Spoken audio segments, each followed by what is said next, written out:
Good morning, all of you. So, today we are going to start with part 4 of lesson number 2 Geography. And let me tell you that this is the last part of lesson number 2. After this chapter will be completed. So, let's begin. So, students, in the previous video, I told you about the depletion of water resource, that the condition of water resource is getting declined. पानी जो हमारे लिए बहुत important resource है, natural resource, उसकी condition धीरे धीरे decline हो रही है, वो धीरे धीरे ख़राब होता जा रहा है. Both quantity and quality is getting affected. So it's time to conserve the water resource. अब ये टाइम आ चुका है कि हम पानी को कंजर्व करें, उसको सेव करें. And how can we do that? So let's see the ways in which we can conserve the water resource. Number one is reducing water pollution. मैंने आपको पिछले वीडियो में बताया था कि हमारा जो वाटर है that is getting degraded and water pollution is one of the reason. Water pollution उसमें से एक रीज़न है. तो अब हमें क्या करना है, जो हमारे पास बचा हुआ पानी है, as we know that water is there is a shortage of water. So it's time कि जो भी रिमेनिंग वाटर है उसको हम पल्यूट ना करें, उसे हम ख़राब ना करें. Discharge of untreated sewage, agricultural chemicals and industrial effluents are the major contaminants of water. They pollute water. Water pollution का मतलब क्या है? पानी का गंदा होना. जब पानी गंदा होगा तो उससे हम कंज्यूम नहीं कर पाएंगे. यहाँ पे एक वर्ड है कंटामिनेट्स. कंटामिनेट्स क्या होते हैं? जो भी पानी को गंदे करने वाली जो चीज़ें होती हैं उनको हम कंटामिनेट्स कहते हैं. तो that are the contaminants of water. अब क्या होता है, इतने सारे घर हैं, उनमें वॉशरूम्स है, टॉयलेट्स हैं, तो उनमें से क्या निकलता है? सीवेज निकलता है, गंदी पानी निकलता है. ठीक है, और साथ में बहुत सारा सीवेज होता है. तो वो क्या होता है, डायरेक्टली जाके उसको क्या करते हैं, रिवर्स में फेंक देते हैं. तो अब क्या होता है, जब वो वहाँ जाता है तो ऑब्वियसली वो बहुत ही गंदा पानी है. तो वो सीवेज जो है, जो अनट्रीटेड सीवेज है, वो क्या होता है, रिवर्स में जाके फेंक जाता है, जिस वजह से वो पॉल्यूशन को क्रिएट करता है. उसके बाद एग्रीकल्चरल केमिकल्स हैं या इंडस्ट्रियल एफिलेंस हैं. एग्रीकल्चर के टाइम पे जो केमिकल्स यूज़ किए जाते हैं, या फिर आपने देखा होगा बड़ी बड़ी इंडस्ट्रीज़ हैं, उसमें से जो गंदी केमिकल्स निकलते हैं वो डायरेक्टली रिवर्स में जाके मिल जाते हैं. एफिलेंस क्या होता है? Whatever the chemicals that are derive from the industries. क्योंकि इंडस्ट्रीज़ में जब वो काम करते हैं तो कुछ गंदे मटेरियल्स, कुछ गार्बेज इकट्ठा होता है और वो उसको क्या करते हैं, रिवर्स में थ्रो कर देते हैं. तो ये सारे कंटामिनेंट्स ऑफ वाटर है जो कि क्या कर रहे हैं, पानी को पॉल्यूट कर रहे हैं, उसे ख़राब कर रहे हैं.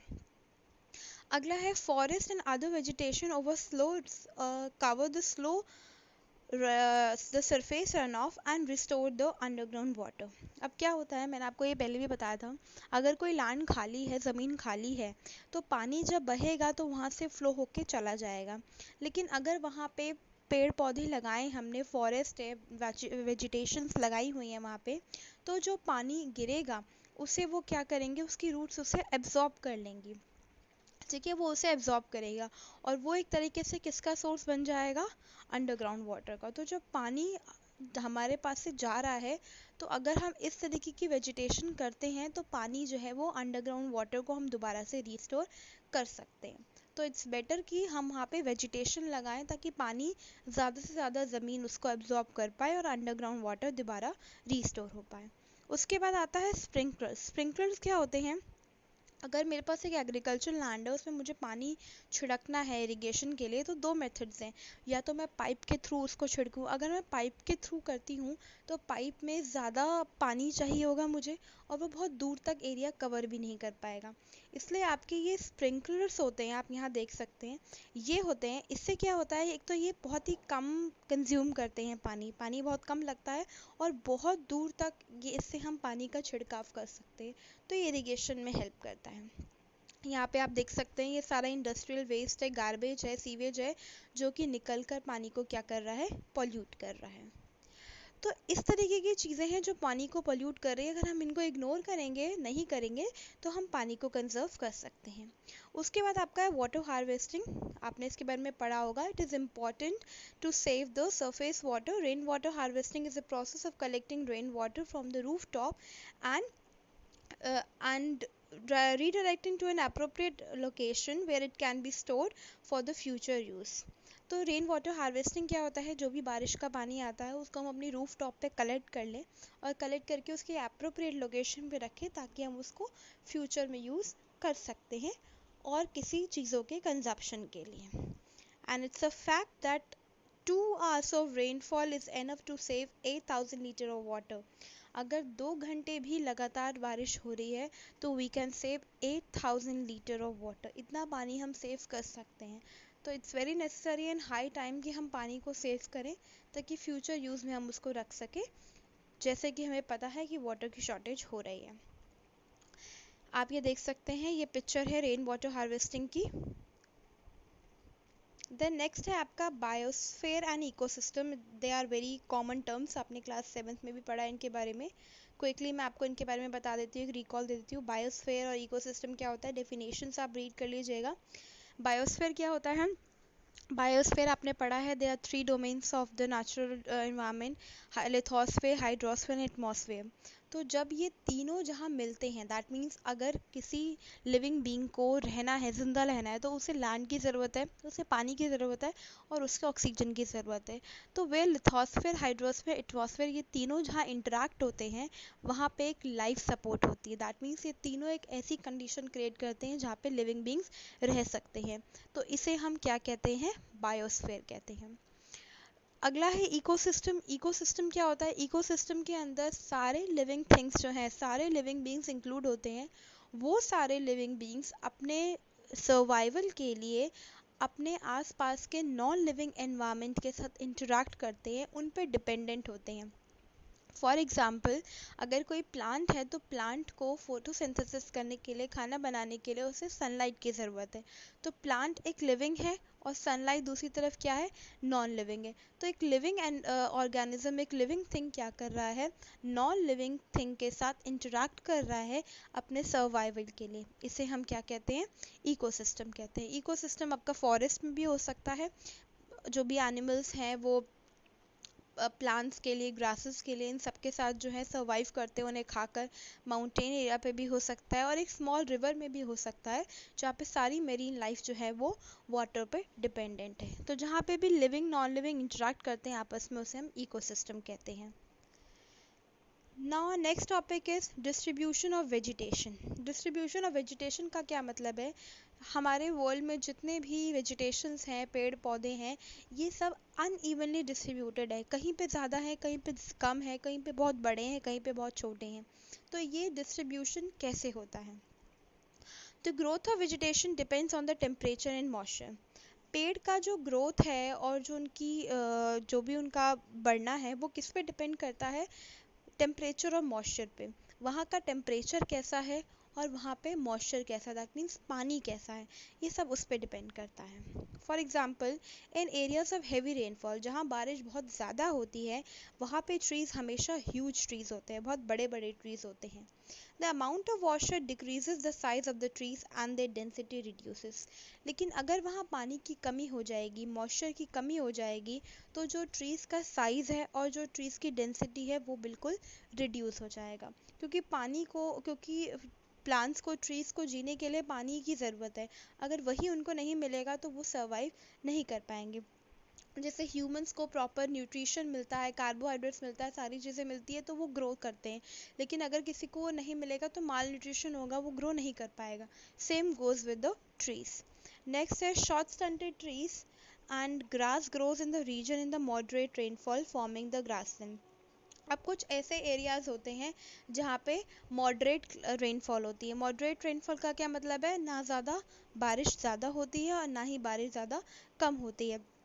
तो इस तरीके के ट्रीज़ में क्या होता है, इस तरीके के एनवायरनमेंट में शॉर्ट स्टंटेड ट्रीज़ होते हैं, बहुत ही छोटे ट्रीज़ होते हैं. And grass grows in the region, और ऐसे रीजन्स में ग्रासेस ग्रो करती हैं.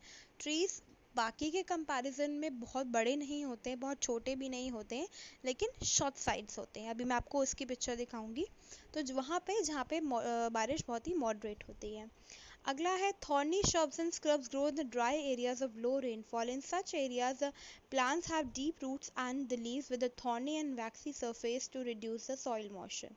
अब क्या होता है, वो जगह है जहाँ पे बारिश बहुत ही कम होती है, बिल्कुल ड्राई एरियाज़ होते हैं, बारिश बिल्कुल भी नहीं होती है, उन एरियाज़ में जो पेड़ पौधे होते हैं वो कैसे होते हैं, थॉर्नी श्रब्स और स्क्रब्स होते हैं. दैट मीन्स उनकी लीव जो होती है बहुत ही कांटेदार होती है, वो बहुत कांटे वाली हो जाती है क्योंकि उनको वहाँ पे पानी नहीं मिलता. दूसरी चीज़, जो उन प्लांट्स की जो लीव रूट्स होती हैं वो बहुत लंबी होती है, बहुत दूर तक फैली होती हैं. अब इसका रीज़न क्या है, क्योंकि जो एरिया ड्राई हैं वहाँ पानी की कमी है. अब पेड़ को पानी कहाँ से मिलता है, रूट से मिलता है. तो उन एरियाज़ में जहाँ ड्राई है, जहाँ पानी की कमी होती है, उस एरियाज़ में रूट्स को बहुत स्ट्रगल करना पड़ता है और वो दूर तक नीचे तक फैल जाती हैं पानी को पाने के लिए, पानी को लेने के लिए. इसलिए वहाँ पे जो रूट्स होती हैं उन एरियाज़ में, उन प्लांट्स की बहुत ही डीप होती है. और जहाँ पे प्रॉपर बारिश होती है वहाँ पे रूट्स को ज़्यादा मेहनत नहीं करनी पड़ती, तो वहाँ पे रूट्स इतनी स्ट्रेच नहीं होती, ईज़िली पानी उन्हें मिल जाता है. इसके अलावा अब जब पानी रूट से ऊपर जाता है तो प्लांट्स उसके अलग अलग लीव्स में जाता है, अलग अलग पार्ट्स में जाता है. तो जो लीव्स फ्लैट होती हैं वहाँ पे रेट ऑफ इवेपोरेशन बहुत जल्दी होता है. इसलिए ये जो थॉर्नी स्क्रब्स वाले जो प्लांट्स होते हैं जिनके बहुत ही कांटेदार होते हैं, इनकी जो लीव्स होती हैं वो कैसी होती है, थॉर्नी और वैक्सी होती है. वो इतनी पतली हो जाती हैं पानी की कमी की वजह से और इतनी थॉर्नी, इतनी कांटेदार हो जाती हैं कि रेट ऑफ इवेपोरेशन वहाँ पे बिल्कुल भी नहीं रहता है. नेक्स्ट है tundra vegetation, that is in polar region. Polar region बहुत ठंडा रीजन होता है, वहाँ पे टुंड्रा वेजिटेशन होती है जहाँ पे केवल मॉसेस और लेंचेस, यही दो तरीके की variety of species of plants है जो वहाँ देखने को मिलते हैं. पेड़ पौधों के नाम पर वहाँ पे केवल यही है, क्योंकि क्लाइमेट बहुत ठंडा है तो और ज़्यादा वहाँ पे प्लांट्स एंड ट्रीज ग्रो नहीं हो सकते. अब आप ये पिक्चर देखिए, ये वो ट्रीज़ है जहाँ पे हैवी रेनफॉल होती है, तो यहाँ पे हमेशा हरे भरे रहते हैं. ये है आपका थॉर्नी स्क्रब्स, इसकी लीव्स देखिए बिल्कुल कांटेदार हो चुकी है, तो रेट ऑफ एवापोरेशन नहीं हो सकता. उसके बाद ये आपके शॉर्ट स्टंटेड ट्रीज़ हैं, छोटे ट्रीज़ है वहाँ पे जहाँ पे मॉडरेट रेनफॉल होती है. ये आपकी वो रूट्स हैं जो ड्राई रीजन्स में बिल्कुल लंबी हो जाती हैं पानी के लिए. और ये आपके लॉसेस एंड लिंचेस एंड मॉसेस हैं, ठीक है, जो आपके पोलर रीजन्स में होते हैं. नेक्स्ट है आपका टाइप ऑफ फॉरेस्ट. फॉरेस्ट को दो कैटेगरीज में डिवाइड किया हुआ है, एक है एवरग्रीन फॉरेस्ट, एक है डेसिडियस फॉरेस्ट. ये कैटेगराइजेशन किसके बेस पे किया है, upon the shed of their leaves. वो अपनी लीव्स कब कब शेड करते हैं, कैसे शेड करते हैं, इसके बेस पे फॉरेस्ट को दो कैटेगरीज में डिवाइड किया है. Evergreen forest do not shade there leaves, deciduous forest shade there leaves in a particular season two conserve the loss of moisture. अब जो आपके एवरग्रीन फॉरेस्ट होते हैं, ये हमें एवरग्रीन नाम से ही पता है, ये हमेशा हरे भरे रहते हैं.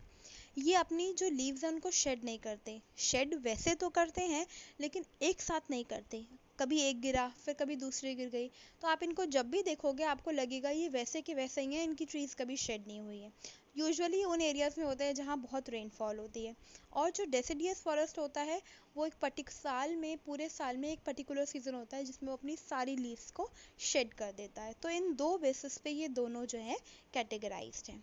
Large area of forest cleaned up to grow the crops for the growing of population as in the urgent need to conserve the forest.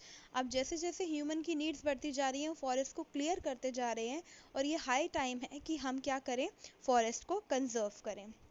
ये पिक्चर्स देख सकते हैं आप, ये एवरग्रीन फॉरेस्ट की है और ये डेसिडियस फॉरेस्ट की है. नेक्स्ट है depletion of forest and animals. अब फॉरेस्ट और एनिमल्स दोनों ही डिप्लीट हो रहे हैं. कैसे? Plants give shelter to the animals and together they maintain the ecosystem. Change in the climate and human interference can use the loss of natural habitat of plants and animals. Many species of animal have become endangered and extinct. अब क्या होता है forest के अंदर, जैसे plants है, plants क्या करते हैं, एनिमल्स को शेल्टर देते हैं, वो वहाँ पे रहते हैं. बहुत सारी बर्ड्स हैं जो कि आखिर ट्रीज पे बैठ जाती है, एक तरह से उनके लिए वो उनका घर है, उनका शेल्टर है. लेकिन क्या हो रहा है, चेंज इन क्लाइमेट में चेंज आने की वजह से या ह्यूमन इंटरफेरेंस की वजह से, ह्यूमन की दखलंदाजी देने की वजह से क्या हो रहा है, ये सब चीज़ें ख़राब हो रही हैं. ह्यूमन क्या करते हैं, फॉरेस्ट में आते हैं, पूरे फॉरेस्ट को काट के चले जाते हैं. तो वो जहाँ पे उनका फॉरेस्ट, जिन एनिमल्स और बर्ड्स के लिए जो उनका शेल्टर था, उनका घर था, वो उनसे क्या हो रहा है, छिनता जा रहा है। अब जब उनके पास रहने की जगह ही नहीं मिलेगी तो वो क्या हो जाएंगे, धीरे धीरे एंडेंजर्ड हो जाएंगे या एक्सटिंक्ट हो जाएंगे। इन दो वर्ड्स का क्या मीनिंग है? एक्सटेंट मतलब वो सिचुएशन, वो एनिमल्स जो कि पूरी तरीके से एक्सटेंट हो गए हैं, पूरी तरीके से ख़त्म हो चुके हैं। एंडेंजर्ड मतलब वो एनिमल जो कि ख़त्म होने की कगार पे हैं, बिल्कुल ख़त्म हो सकते हैं, उन्हें सेव करा जा रहा है। फॉर एग्जांपल पांडा जो है वो बिल्कुल एंडेंजर्ड एनिमल्स हैं, वो ख़त्म होने के लिए आ गए हैं। वो क्यों है, मैं रीज़न आपको बताऊंगी। और एक्सटिंक्ट जैसे वाइट राइनोसोरस हैं जो कि बिल्कुल ख़त्म हो चुके हैं।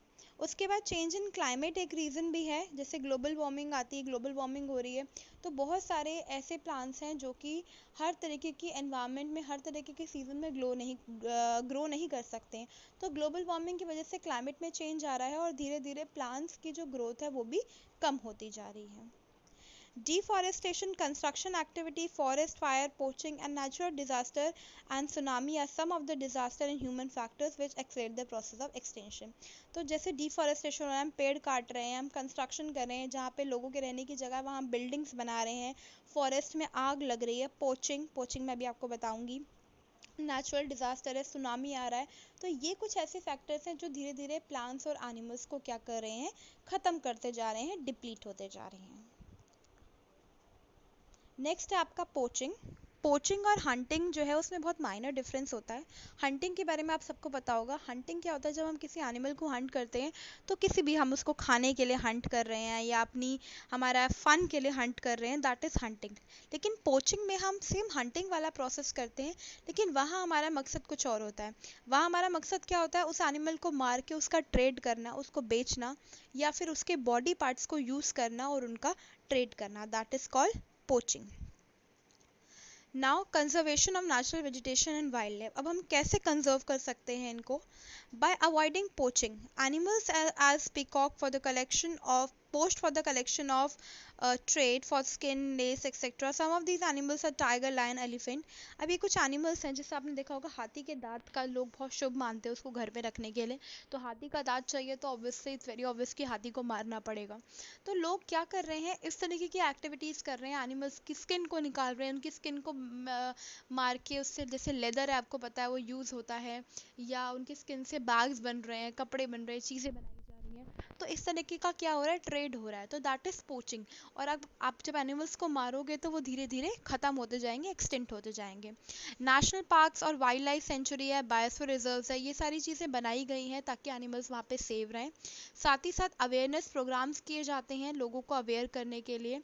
और इसके अलावा वन महोत्सव भी होता है। वन महोत्सव पहले मनाया जाता था जहाँ पे लोग ट्रीज़ को प्लांट करते थे और साथ ही साथ उन्हें अवेयरनेस भी दी जाती थी।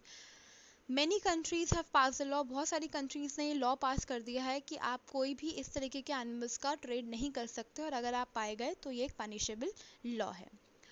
उसके बाद एक साइट्स करके एक ऑर्गेनाइजेशन है, ठीक है, इसके बारे में आई डोंट थिंक आपने सुना होगा। इसमें बहुत सारी कंट्रीज़ जो हैं वो इसमें शामिल हैं, ठीक है। साइट्स क्या है, एक इंटरनेशनल कन्वेंशन है, ये इस्टेब्लिश किया गया था। इसके अंदर क्या था, ये डिसाइड किया गया था, बहुत सारी कंट्रीज़ ने पार्ट लिया था कि कुछ एनिमल्स और कुछ बर्ड्स की लिस्ट बनाई गई थी जिनका ट्रेड आप नहीं कर सकते। जो उस टाइम पे ट्रेड होता था उनका ट्रेड उस टाइम पे आप नहीं कर सकते थे। तो ये एक ऑर्गेनाइजेशन बनाई गई थी। इस ऑर्गेनाइजेशन के अंदर 5000 स्पीशीज़ ऑफ एनिमल्स थे जिनको सेव किया गया था, और 28,000 स्पीशीज़ ऑफ प्लांट्स थे जिन्हें सेव किया गया था। तो यह ऑर्गेनाइजेशन बनाई गई थी, और इसका साइट्स के जो फुल फॉर्म है वो है convention on international trade in endangered species. मैं रिपीट करती हूँ, convention on international trade in endangered species, ठीक है। तो ये एक ऑर्गेनाइजेशन जो थी वो उस टाइम पे बनाई गई थी। उसके बाद नेक्स्ट आपका आता है फॉरेस्ट फायर। फॉरेस्ट फायर क्या होता है, फॉरेस्ट फायर मतलब फॉरेस्ट में आग लग जाना। Fire is a threat to the entire region of the flora and fauna. Flora and fauna मतलब प्लांट्स और एनिमल्स को ये बहुत ही खतरनाक है उनके लिए, क्योंकि जब फॉरेस्ट ही नहीं रहेगा तो ना प्लांट्स और एनिमल्स रह पाएंगे, उनका सर्वाइवल ही नहीं हो पाएगा, उनका शेल्टर ही वही है। तो ये कुछ 3 रीजंस है जिस वजह से फॉरेस्ट में आग लगती है। पहला है natural fire due to lightning, thunderstorm होता है, बिजली कड़कती है, उस वजह से भी कई बार फॉरेस्ट में आग लग जाती है। दूसरा है fire can be due to the littering of careless people. Littering मतलब इधर उधर चीज़ों को फेंक देना। अब क्या है, कोई फॉरेस्ट है, उसके पास से कोई आदमी गुजर रहा है, वो सिगरेट पी रहा है, सिगरेट को पीने के बाद उसने वहीं थ्रो कर दिया, तो हमारी वो केयरलेसनेस की वजह से कई बार फॉरेस्ट में आग लग जाती है। फॉरेस्ट में किसी भी एक्टिविटी के लिए गए हो, वहाँ आपने कुछ देर के लिए आग जलाई, वो माचिस जलाई, उसको जला हुआ ही छोड़ दिया, तो पूरे फॉरेस्ट में आग लग गई। तो ये रीज़न हो सकता है। तीसरा क्या है, purposely cause by local habitants और मिसचीफ मेकर। कई बार लोग पर्पसली फॉरेस्ट में आग लगाते हैं। जैसे वहाँ के जो लोकल हैबिटेंट्स होते हैं, लोकल रहने वाले लोग होते हैं, फॉरेस्ट में आग लगा दी। उससे क्या, वो फॉरेस्ट में आग लगा दी, सारा पूरा फॉरेस्ट खाली हो गया। अब उसको वो यूज़ कर सकते हैं एग्रीकल्चर के लिए या कंस्ट्रक्शन के लिए, किसी भी एक्टिविटी के लिए। या फिर मिसचीफ मेकर जो होते हैं, जानबूझ के फ़न के लिए, मज़े के लिए वहाँ पे वो आग लगा देते हैं। तो ये कुछ ऐसे फैक्टर्स हैं जिस वजह से फॉरेस्ट में आग लग सकती है। अब इसको हमें कंट्रोल कैसे करना है? Forest fire can be controlled by creating awareness. हमें लोगों के अंदर अवेयरनेस जागनी है, ये बताना है लोगों को कि ये करने से कितना हार्म हो सकता है। Not for them, it's harmful for us also. And also by proper detection. सबसे पहले हमें प्रॉपर डिटेक्शन करना है कि आग कहाँ लगी है, कहाँ तक फैल रही है, कहाँ तक जा सकती है, इस चीज़ का ध्यान रखना है। और ये डिटेक्शन ऑफ फायर कौन करेगा? Ground detection of fire bye ground patrolling. Ground patrolling क्या होता है? फॉरेस्ट में जैसे फॉरेस्ट ऑफिसर्स होते हैं, उनकी ड्यूटी लगाई जाती है, तो उन लोगों को